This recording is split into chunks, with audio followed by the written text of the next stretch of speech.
ಅಲ್ಲ, ನನ್ನ ಮೂಲ ಪ್ರಶ್ನೆ ಇರೋದು ಸ್ವಾಮೀಜಿಯವರೇ, ಈಗ ತಾವು ಹೇಳಿದ್ರಿ, ಈಗ ಅಂದರೆ ನಾನು ಅರ್ಥ ಮಾಡ್ಕೊಂಡಿದ್ದು, maybe wrong or right ನನಗೆ ಗೊತ್ತಿಲ್ಲ. ಈಗ ದೇಹ ಮತ್ತು ಆತ್ಮ ಅಂತ ಹೇಳುವಂಥದ್ದು ಎರಡನ್ನು ಬೇರ್ಪಡೆ ಮಾಡಲಿಕ್ಕೆ ಆಗೋದಿಲ್ಲ ಅಂತ ಹೇಳಿದ್ರಿ ತಾವು. ಈಗ ಆಗಮ ಏನು ಹೇಳುತ್ತೆ ಅಥವಾ ವೇದ ಏನು ಹೇಳುತ್ತೆ ಅಂತ ನಾನು ತಿಳ್ಕೊಂಡಿರೋದು ಆ್ಯಸ್ ಎ ಫಿಲಾಸಫಿ ಸ್ಟೂಡೆಂಟಾಗಿ, ದೇಹ ಆತ್ಮಕ್ಕಿಂತ ಬೇರೆ ಅಲ್ಲ, ಆದರೆ ಆತ್ಮ ದೇಹಕ್ಕಿಂತ ಬೇರೆ ಅಂತ. ಈ ಚೈತನ್ಯ ಅಂತ ಹೇಳುವಂಥದ್ದು ಜನ್ಮದಿಂದ ಜನ್ಮಕ್ಕೆ ಬೇರೆ ಬೇರೆ ರೂಪ ಪಡ್ಕೊಳ್ತದೆ. ಇಲ್ಲಿ ನಶಿಸಿ ಹೋಗುವುದು ದೇಹವಿನ ಆತ್ಮ ಅಲ್ಲ ಅಂತ ನಾನು ನಂಬ್ಕೊಂಡಿರೋದು. ಆದರೆ ದೇಹವೇ ಆತ್ಮ ಅಂತ ಹೇಳುವಂಥ ಪರಿಕಲ್ಪನೆ ಚಾರ್ವಾಕರಲ್ಲಿದೆ. ಚಾರ್ವಾಕ್ ಫಿಲಾಸಫಿ, ಇದು ಸಹ ಲೋಕಾಯುತರು ಯಾರೆಲ್ಲ ನಿಮಗೆ ಅದರಲ್ಲೂ ಸಹ ಋಷಿಗಳೆಲ್ಲ ಇದ್ದರು, ಅವರೊಂದು ಫಿಲಾಸಫಿ ಮಂಡನೆ ಮಾಡಿದ್ದಾರೆ. ದೇಹ ಯಾವಾಗ ಹುಟ್ಟುತ್ತದೆ ಆತ್ಮ ಹುಟ್ಟುತ್ತದೆ, ದೇಹ ಯಾವಾಗ ಸಾಯ್ತದೆ ಅಲ್ಲಿ ಆತ್ಮ ಸಾಯ್ತದೆ ಅಂತ ಹೇಳುವಂಥದ್ದು. ನನಗೆ ವಚನ ಸಾಹಿತ್ಯದಲ್ಲಿ ಇದರ ಬಗ್ಗೆ ಏನಿದೆ ಇದನ್ನು ಸ್ವಲ್ಪ ಸ್ಪಷ್ಟಪಡಿಸಬೇಕು ಅಂತ ಹೇಳಿ. ನೋಡ್ರಿ, ವಚನ ಆತ್ಮದ ಪರಿಕಲ್ಪನೆ ಏನು ವಚನ ಸಾಹಿತ್ಯದಲ್ಲಿ ಶರಣರಲ್ಲಿ ಅಂತ. ಆತ್ಮದ ಪರಿಕಲ್ಪನೆ ಅಂತಂದ್ರೆ ನನ್ನನ್ನು ನಾನು ಶುದ್ಧೀಕರಣ ಮಾಡಿಕೊಂಡು ಹೋಗುವಂಥದ್ದು. ಕಾಯ ವಾಚ ಮನಸ ಮೂರು ತ್ರಿಕರಣ ಶುದ್ಧಿ ಅಂತಕ್ಕಂಥದ್ದು ಬರ್ತೈತಿ ನಮ್ಮಲ್ಲಿ. ಆ ತ್ರಿಕರಣಗಳಲ್ಲಿ ಕಾಯ ವಾಚ ಮನಸ ಮೂರರಲ್ಲೂ ಶುದ್ಧೀಕರಣ ಇರತಕ್ಕಂಥದ್ದು ಆತ್ಮ ಸಾಕ್ಷಾತ್ಕಾರಕ್ಕೆ ಮೂಲ ಕಾರಣ ಆಗ್ತದೆ. ಈಗ ಕಾಯ ಶುದ್ಧಿ ಇತ್ತು, ವಾಚಾ ಶುದ್ಧಿ ಇರಲಿಲ್ಲ,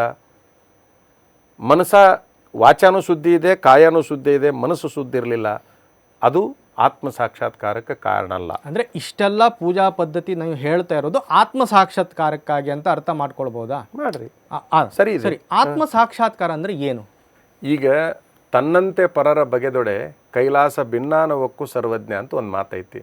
ನೀವು ನನ್ನಂಗ ಅಂತ ತಿಳ್ಕೊಂಡೆ ಅಂತಂದ್ರೆ, ನೀವು ನನ್ನಂಗ ಅಂತ ತಿಳ್ಕೊಂಡ್ರೆ ನನಗೆ ಆತ್ಮ ಸಾಕ್ಷಾತ್ಕಾರ ಆಗಿದೆ ಅಂತ. ನೀವೇ ಬೇರೆ ನಾನೇ ಬೇರೆ, ನಾನು ಶ್ರೇಷ್ಠ ನೀವು ಕನಿಷ್ಠ, ಇಂತಹ ತಾರತಮ್ಯದ ಭಾವಗಳು ಇಲ್ಲದೇ ಇರುವಂಥದ್ದು ಏನೈತಲ್ಲ ಆತ್ಮ ಸಾಕ್ಷಾತ್ಕಾರ ಆದಂಗೆ. ಯಾವ ಮನುಷ್ಯನಿಗೆ ಆತ್ಮ ಸಾಕ್ಷಾತ್ಕಾರ ಆಗಿದೆ ಅವನ ದೃಷ್ಟಿ ಸಮತಾ ದೃಷ್ಟಿಯಿಂದ ಕೂಡಿರ್ತೈತಿ ಅಂತಕ್ಕಂಥದ್ದು. ಸರಿ, ಅವನಲ್ಲಿ ತಾರತಮ್ಯ ಅಂತಕ್ಕಂಥದ್ದು ಇರೋದಿಲ್ಲ, ಅವನಲ್ಲಿ ತಾರತಮ್ಯ ಅಂತಕ್ಕಂಥದ್ದು ಇರೋದಿಲ್ಲ. ಈಗ ಬಸವಣ್ಣನವರ ದೃಷ್ಟಿಯಲ್ಲಿ ಎಲ್ಲರೂ ಸಮಾನರಾಗಿದ್ದರು. ಬಸವಣ್ಣನವರಿಗೆ ಆತ್ಮ ಸಾಕ್ಷಾತ್ಕಾರ ಆಗಿತ್ತು. ಆತ್ಮ ಸಾಕ್ಷಾತ್ಕಾರ ಆಗಿರ್ತಕ್ಕಂಥ ಮನುಷ್ಯನಿಗೆ ಎಲ್ಲದು ಒಂದೇ ಥರ ಕಾಣ್ತಿರ್ತದೆ. ಆಯಿತು ಸ್ವಾಮೀಜಿಯವರೇ, ಈಗ ತಾವು ಭಸ್ಮ ಹಾಕೊಂಡಿದ್ದೀರಿ. ಈಗ ನಿಮ್ಮಲ್ಲಿ ಓಂ ನಮಃ ಶಿವಾಯ ಪದದ ಬಳಕೆ ಇದೆಯಾ? ಇದೆ ಅಲ್ವಾ? ಈಗ ನಿಮ್ಮ ಶಿವ ಅಂದರೆ ನೀವು ನೋಡುವ ಶಿವ ಅಂದರೆ ಶರಣರು ನೋಡುವ ಶಿವ, ಇದರ ಸ್ವರೂಪ ಏನು? ಯಾವರನ್ನ ನೀವು ಶಿವ ಅಂತ ಕರಿತೀರಿ? ಅದು ಹೇಗಿರ್ತದೆ? ಅದ್ರ ಸ್ವರೂಪ ಏನು? ನಿಮ್ಮ ವಚನದಲ್ಲಿ ಅದ್ರ ಬಗ್ಗೆ ಏನು ಹೇಳಿದ್ದಾರೆ? ಅವನು ಹೇಗಿರ್ತಾನೆ? ಅವನ ರೂಪ ಏನು? ಈಗ ಆತ ನಿರಾಕಾರ ಅಂತ ಹೇಳುತ್ತೆ ವಚನ ಸಾಹಿತ್ಯ. ವೈದಿಕರು ಅದನ್ನೇ ಹೇಳ್ತಾರೆ. ಹೇಳಿಕೊಲ್ಲಿ ಆಕಾರ. ಈಗ ನೋಡ್ರಿ, ಅಲ್ಲಿ ಆಕಾರ ಇಲ್ಲ ಅಂತ ಹೇಳ್ತೀವಿ ನಾವು. ವೀರಶೈವ ಲಿಂಗಾಯತರು ಶಿವನಿಗೆ ಆಕಾರ ಇಲ್ಲ ಅಂತ ಹೇಳ್ತೀವಿ. ಆತ ನಿರಾಕಾರನಾಗಿರ್ತಕ್ಕಂಥವ. ಸಾಕಾರದಲ್ಲಿ ಆತನನ್ನು ತಂದುಕೊಳ್ಳುವ ಅವಶ್ಯಕತೆ ನಮಗಿಲ್ಲ. ನಿರಾಕಾರ ಸ್ವರೂಪನಾಗಿ ಎಲ್ಲರೂ ಕೂಡ ನಿರಾಕಾರವನ್ನು ಸಾಕಾರದಲ್ಲಿ ಕಂಡಾರ. ಇದರೊಳಗೆ ಶಿವ ಇದ್ದಾನೆ ಅನ್ನುವಂತಹ ಭಾವನೆಯನ್ನು ತಂದುಕೊಂಡಿದ್ದಾರೆ. ಕಂಬದಲ್ಲಿ ವಿಷ್ಣು ಇದ್ದಾನೆ ಅನ್ನುವಂತಹ ಮಾತು, ಉಗ್ರ ನರಸಿಂಹನಿದ್ದಾನೆ ಅನ್ನುವಂತಹದ್ದು ತೋರಿಸ್ತೀವಿ ಅಂದ್ರೆ ತೋರಿಸ್ತೀನಿ.